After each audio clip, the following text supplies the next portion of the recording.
Hello guys, good morning to all of you and welcome to my channel Monika Garg classes. आप लोग काफ़ी time से custom duty के ऊपर वीडियो डिमांड कर रहे थे, तो आज हम इसी के बारे में डिस्कस करने वाले हैं, उसी को स्टार्ट कर रहे हैं। तो देखो, कस्टम ड्यूटी को समझने से पहले एक बात समझते हैं हम लोग। पहले का जो टाइम था, मोस्टली प्रोडक्ट क्या होते थे, डोमेस्टिकली बनते थे। यानी पहले हमारे पास इतनी अच्छी टेक्नोलॉजी नहीं थी, इतने सारे मीन्स नहीं थे कि एक कंट्री में कोई चीज़ बने और बाकी कंट्रीज़ उसको ईज़िली ख़रीद सकें।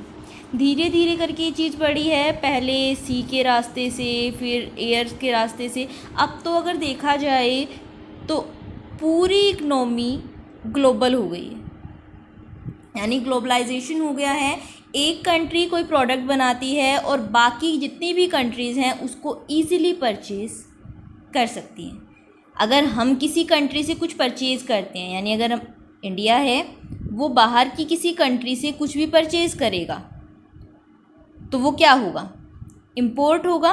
और अगर वो कुछ सेल करेगा किसी दूसरी कंट्री को तो वो एक्सपोर्ट होगा।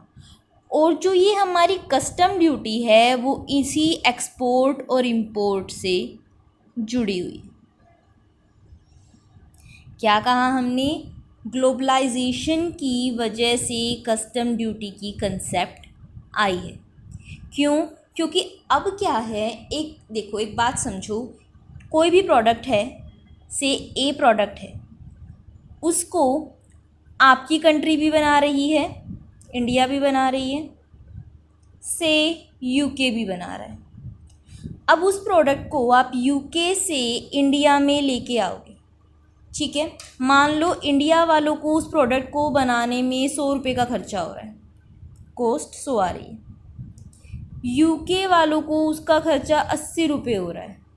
तो अगर हमने यूं का यूं फ्रीली यूके के सामान को इंडिया में आने दिया, यानी उनका सामान 80 रुपये में है, हमारा सामान 100 में है, चलो उनका ट्रैवलिंग का खर्चा लग के से 85 भी हो गया।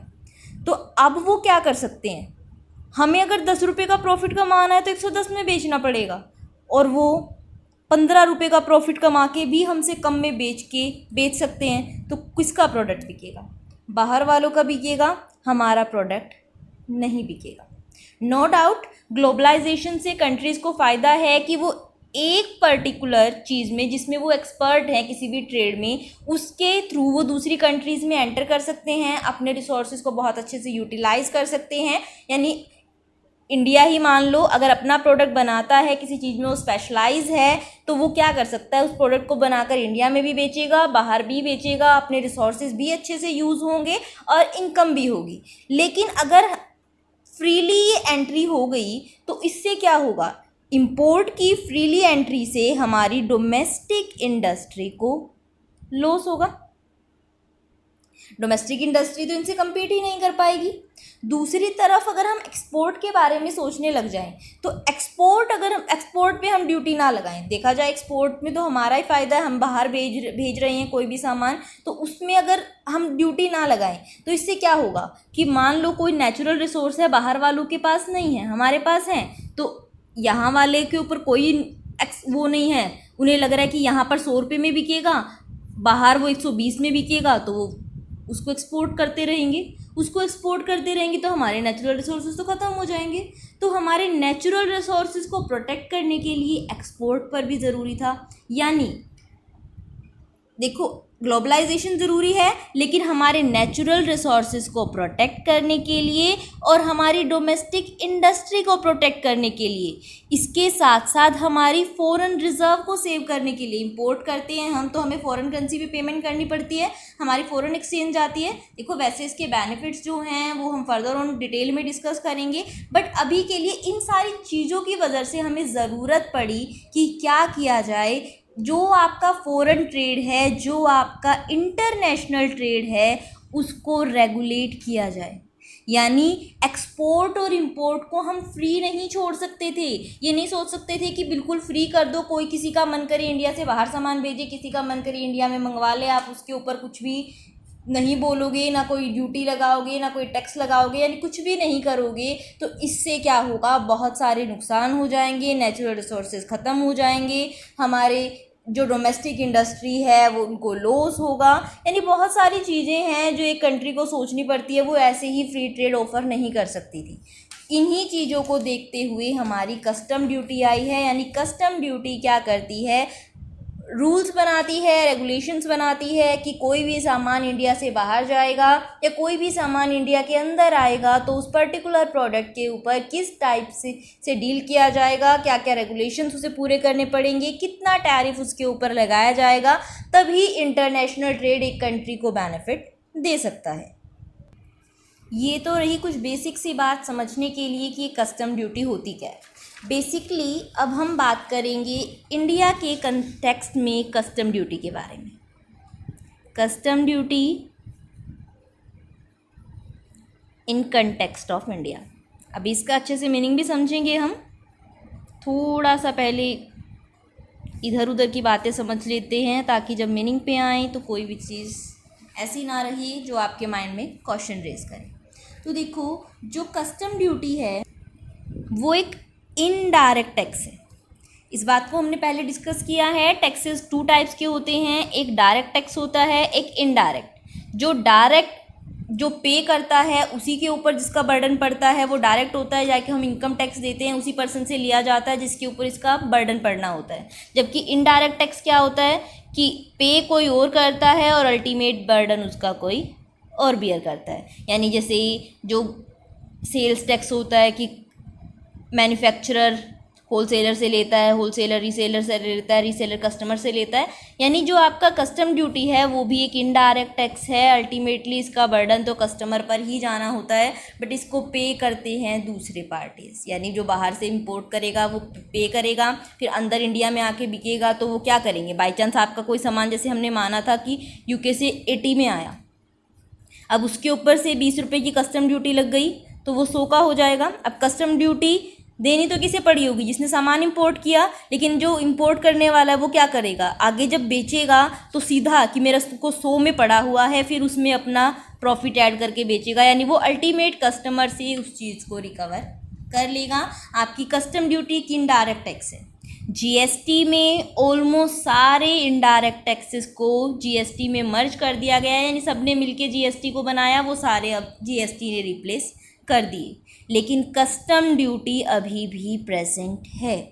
क्यों प्रेजेंट है, वही बात जो अभी हमने 2 मिनट पहले की थी कि कस्टम ड्यूटी हटा देंगे तो हमारी डोमेस्टिक इंडस्ट्री compete नहीं कर पाएंगी, बाहर वाले फ़ायदा उठाएंगे और हमारी इंडस्ट्री बंद होती दिखाई देंगी। तो हमारी इंडस्ट्री को प्रोटेक्ट करने के लिए कस्टम ड्यूटी का प्रेजेंट होना ज़रूरी था।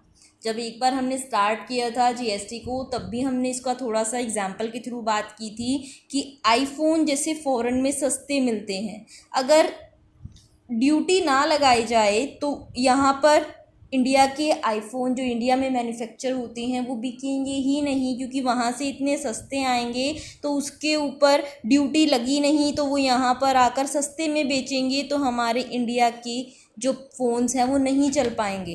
ताकि वो ड्यूटी लगा के क्या किया जाता है, उस पर्टिकुलर प्रोडक्ट के प्राइस को ऑलमोस्ट इक्वल ला दिया जाता है हमारी कंट्री के प्रोडक्ट को बनाने में जितनी कॉस्ट लगती है, ताकि दोनों में जो कंपटीशन हो वो फेयर कंपटीशन, दोनों एक दूसरे के साथ compete कर पाएँ। इसीलिए यानी कस्टम ड्यूटी क्या है, कस्टम ड्यूटी एक इनडायरेक्ट टैक्स है जो कि इंटरनेशनल ट्रेड पर लगाया जाता है। यानी गुड्स के इंपोर्ट और एक्सपोर्ट पर लगाया जाता है। Custom duty is an indirect tax levied and collected on import of goods and export of goods. यानी एक ऐसा टैक्स जो लगाया जाता है, कलेक्ट किया जाता है किस पर, गुड्स को जब इंडिया से बाहर भेजा जाता है या बाहर के सामान को अंदर मंगवाया जाता है। कस्टम ड्यूटी की कंसेप्ट इंडिया में इतनी पुरानी है जितना कि इंटरनेशनल ट्रेड। यानी जब से हम लोग इंटरनेशनल ट्रेड कर रहे हैं, दूसरी कंट्रीज़ के साथ बिजनेसेस कर रहे हैं, तभी से कस्टम ड्यूटी की कंसेप्ट प्रिविलेंट है।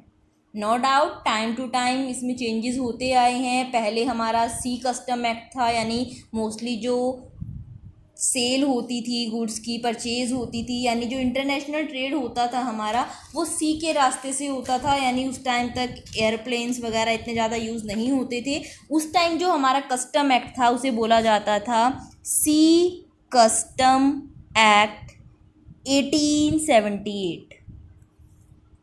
फिर धीरे धीरे ये चीज़ रिप्लेस होती आई हैं।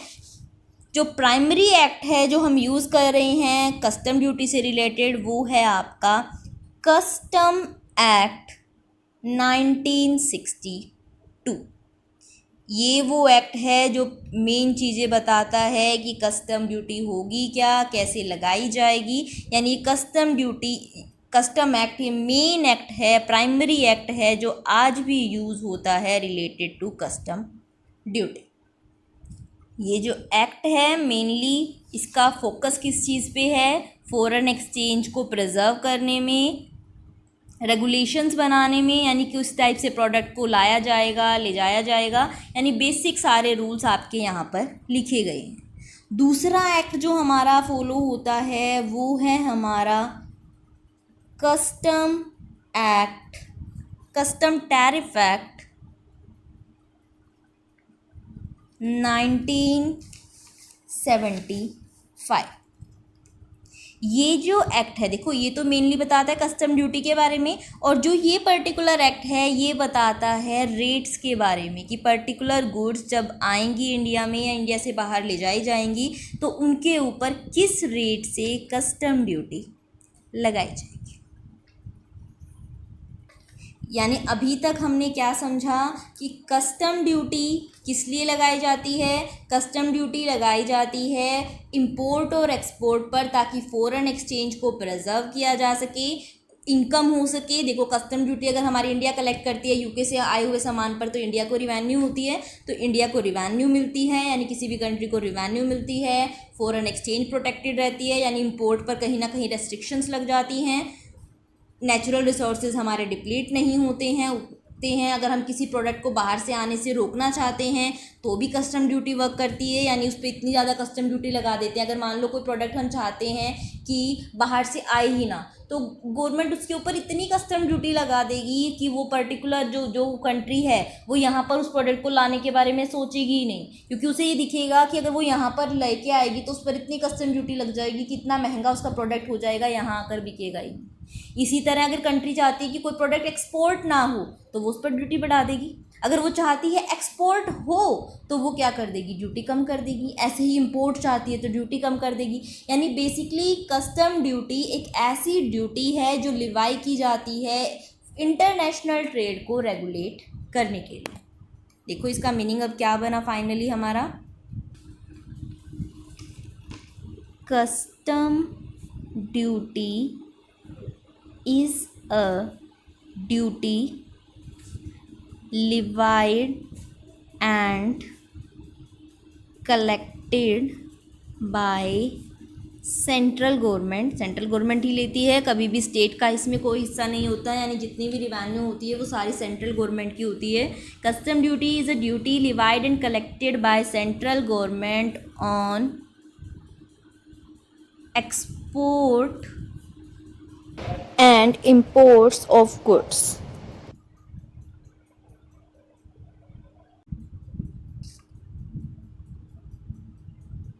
इसकी मोस्ट ऑफ द फीचर्स हम डिस्कस कर चुके हैं। फर्स्टली कि जो लिवाई होता है वो किस पर होता है, इंपोर्ट पर एंड एक्सपोर्ट पर, यानी एक्सपोर्ट पर भी लगती है कस्टम ड्यूटी और इंपोर्ट पर भी लगती है। और एक चीज़ ध्यान रखना, इवन अगर जो ये एक्सपोर्ट और इंपोर्ट है हमारी गवर्नमेंट भी कर रही है, यानी ऐसा नहीं है कि जो प्राइवेट पर्सन्स हैं, इंडिविजुअल्स हैं, बिजनेसेस हैं उनको पे करनी पड़ती है। इवन अगर गवर्नमेंट भी एक्सपोर्ट या इंपोर्ट करती है गुड्स का तो उन्हें भी ये कस्टम ड्यूटी पे करनी पड़ती है, इवन बाय गवर्नमेंट को भी ये पे करनी पड़ेगी।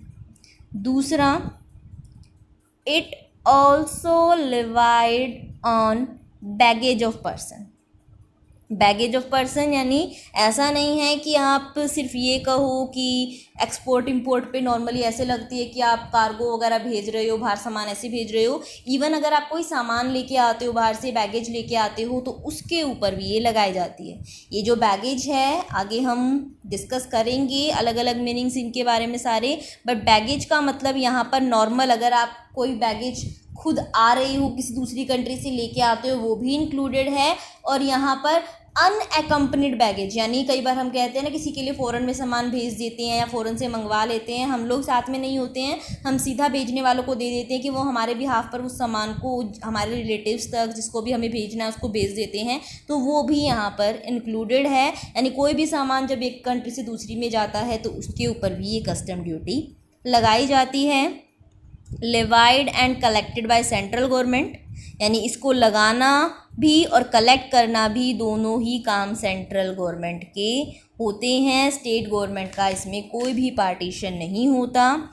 It's revenue is not shared with any state यानी इसकी जो रिवेन्यू होती है वो सारी सेंट्रल गवर्नमेंट की होती है, वो किसी भी स्टेट के साथ शेयर नहीं होती। एंड जो रेट्स हैं इसकी वो गिवन है, rates are given in custom tariff act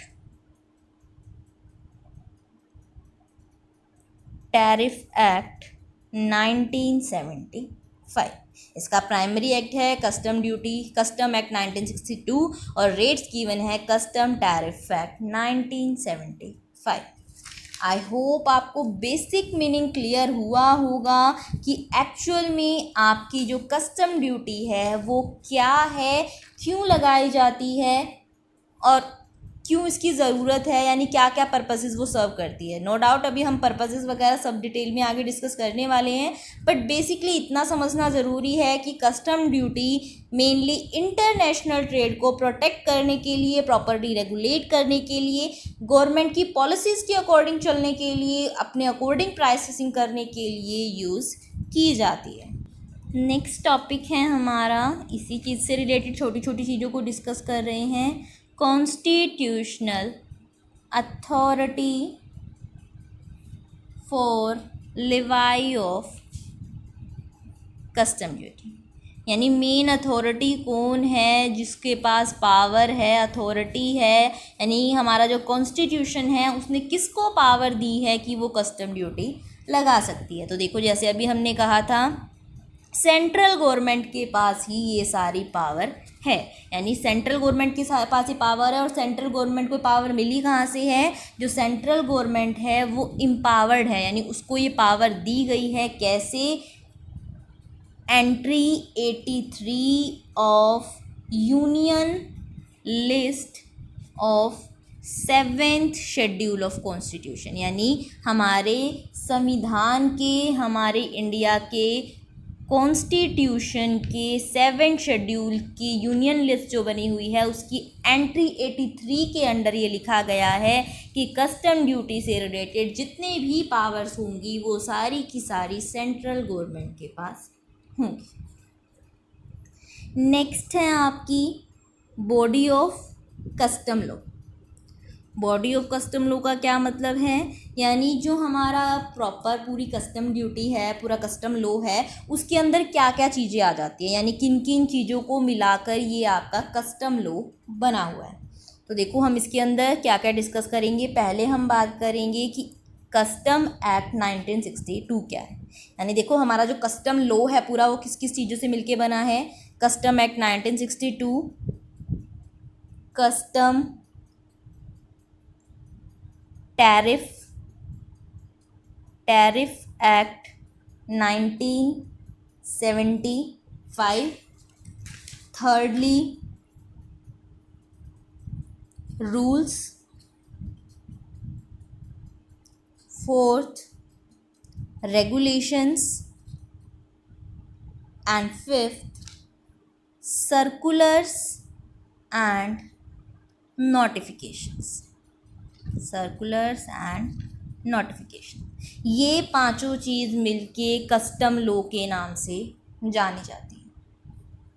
यानी ये पांचों चीज़ फॉलो होती हैं तब जाकर हमारा पूरा कस्टम लॉ बनता है।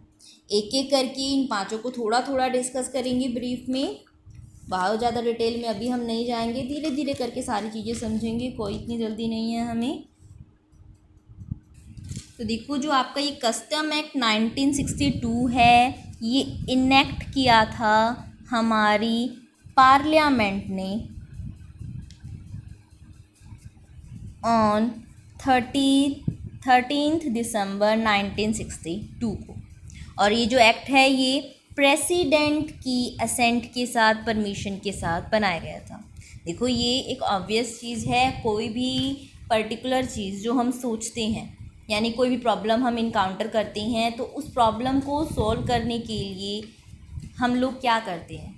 जैसे मान लो, अगर मान लो से कंट्री में एक्सीडेंट्स ज़्यादा हो रहे हैं, ठीक है, मान लो पहले मोटर व्हीकल एक्ट है हमारा, पहले नहीं था, प्रॉब्लम आई कि ट्रैफिक बढ़ता जा रहा है, एक्सीडेंट्स बढ़ते जा रहे हैं, तो उनको सोल्व करने के लिए एक रूल बुक बनाई जाती है।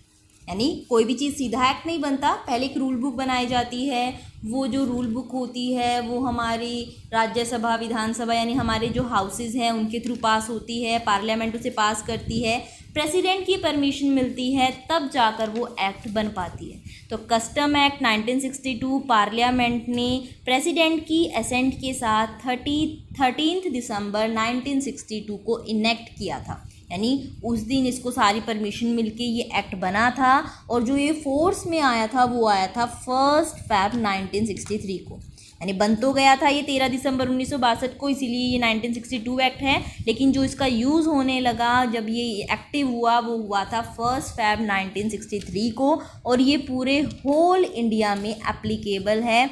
यानी पूरे इंडिया के ऊपर ये अप्लाई होता है, इंडिया के किसी भी पार्ट में एक्सपोर्ट इंपोर्ट हो उसके ऊपर ये अप्लाई होगा। ये जो पर्टिकुलर एक्ट है ये हमारा जो सी कस्टम एक्ट था उसको रिप्लेस करके बनाया गया था।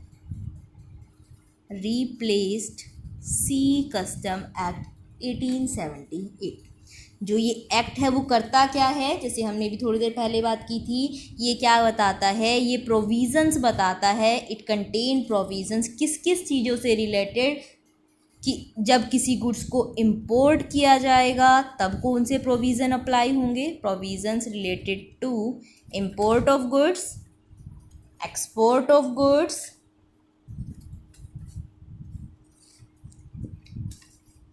इसके साथ साथ बैगेज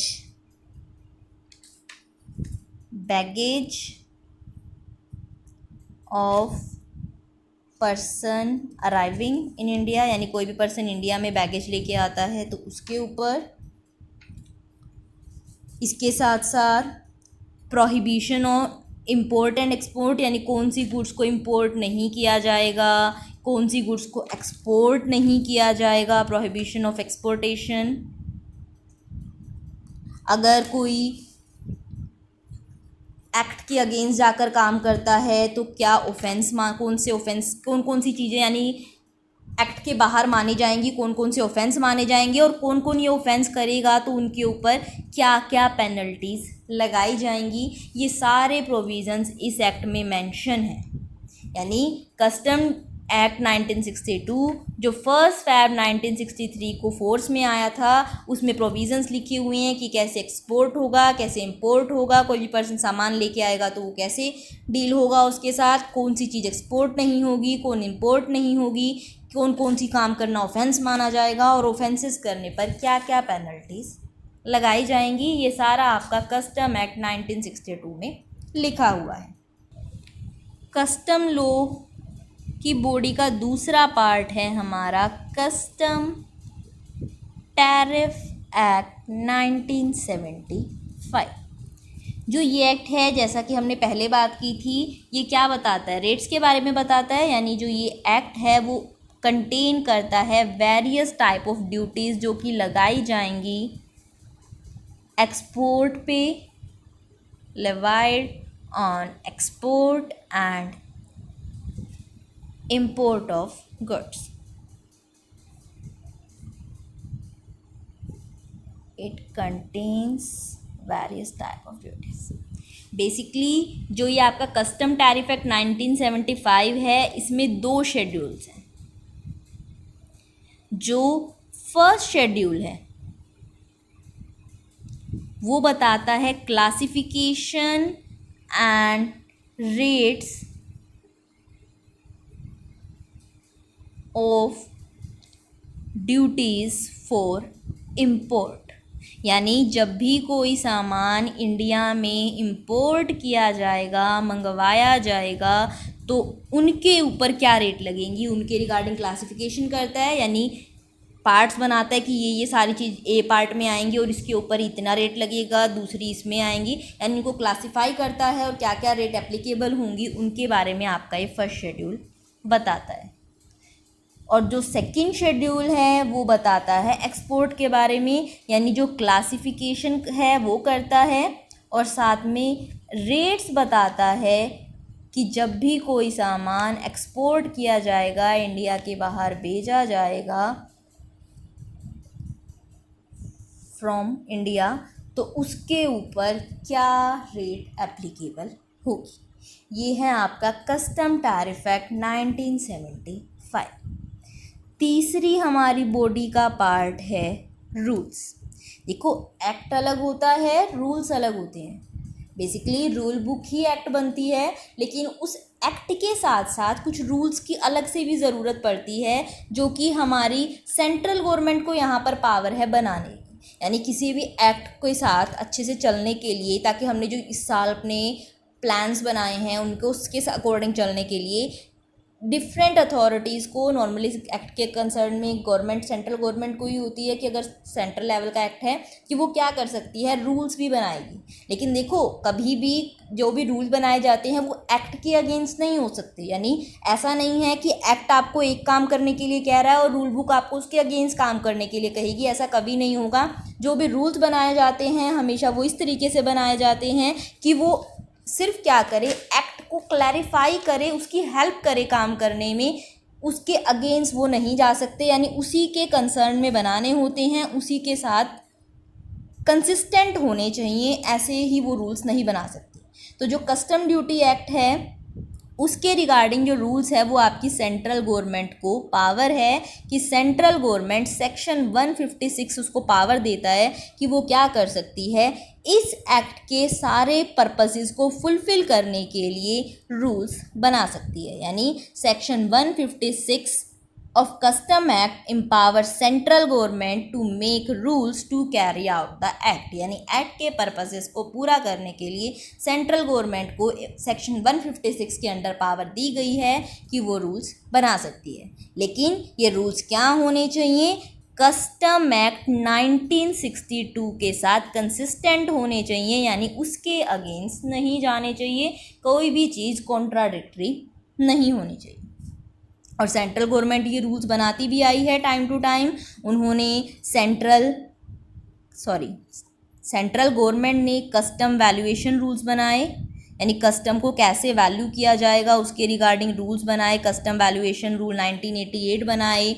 उसके बाद उन्होंने custom and central excise duty drawback rules बनाए 1995 में।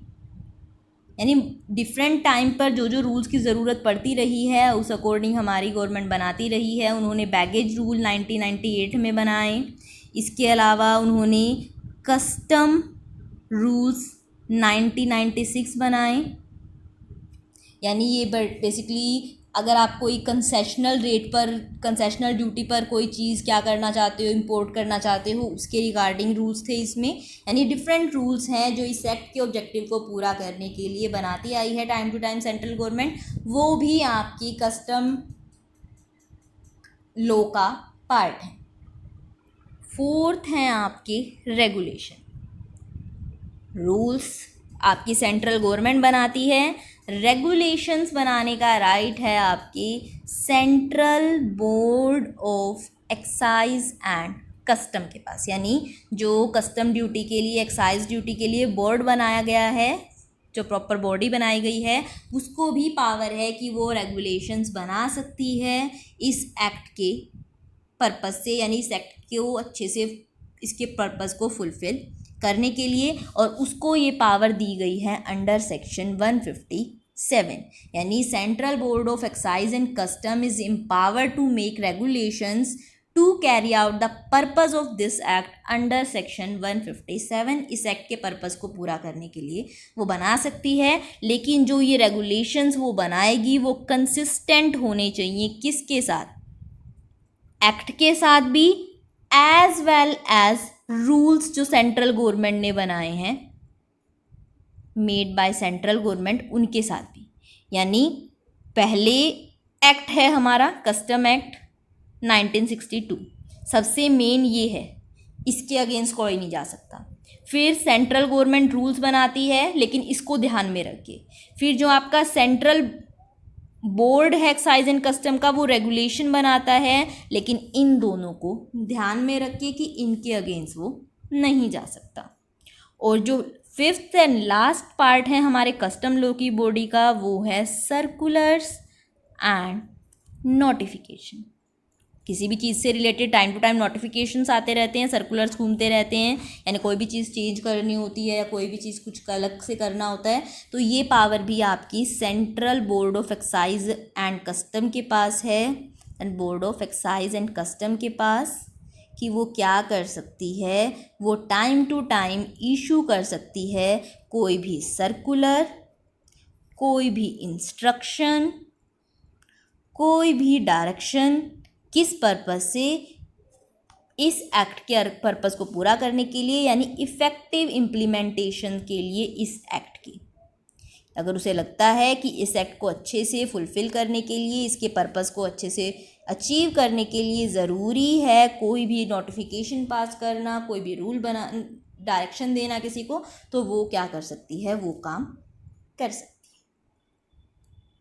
आई होप यहाँ तक समझ में आया होगा। अभी ये टॉपिक हमारा मिड में है, बट वीडियो ज़्यादा लंबी नहीं करते हैं, आप इतना समझने की कोशिश करना। इसके बाद कल हम बात करेंगे कि इंटरनेशनल ट्रेड में इस कस्टम ड्यूटी का क्या रोल है, क्या इसके फ़ायदे होते हैं, क्या इसके नुकसान हैं इस एक्ट को बनाने के। यानी देखो, कॉन्स तो हर चीज़ के होते हैं, फ़ायदे हैं तो नुकसान भी हैं इस एक्ट के, तो उनको भी डिस्कस करेंगे। और फिर लास्ट में हम कुछ टर्म्स डिस्कस करेंगे जो हमारी फर्दर ऑन यूज़ होगी। यानी इस एक्ट के अंदर, जैसे हर एक्ट में कुछ डेफिनेशंस होती हैं, इस एक्ट में कुछ टर्म्स बताई गई हैं जो फर्दर ऑन अभी भी यूज़ हुई हैं और फर्दर ऑन भी यूज़ होंगी। तो उन टर्म्स को जब भी यूज़ किया जाएगा तो उनका मतलब क्या होगा, उसको भी हम नेक्स्ट वीडियो में डिस्कस करेंगे। आई होप यहाँ तक आपको समझ में आया होगा। अगर वीडियो अच्छी लगी हो तो वीडियो को लाइक और चैनल को सब्सक्राइब करना मत भूलना, और इसे अपने फ्रेंड्स के साथ शेयर भी करना, ताकि आपके साथ साथ वो भी इससे बेनिफिट उठा सकें। चैनल की डिस्क्रिप्शन में आपको मेरे फेसबुक पेज का भी लिंक मिल जाएगा, आप उसे भी फॉलो कर सकते हैं, ताकि आपको लेटेस्ट वीडियो की नोटिफिकेशंस मिलती रहे। हम कई क्वेश्चंस भी पूछते हैं वहाँ पर, ताकि आपकी नॉलेज को आप चेक कर सको, तो आप वहाँ को भी ज्वाइन कर सकते हैं। कोई भी आपको प्रॉब्लम है आप वहाँ शेयर कर सकते हैं, या कमेंट सेक्शन में भी आप मुझसे पूछ सकते हैं। Thank you so much.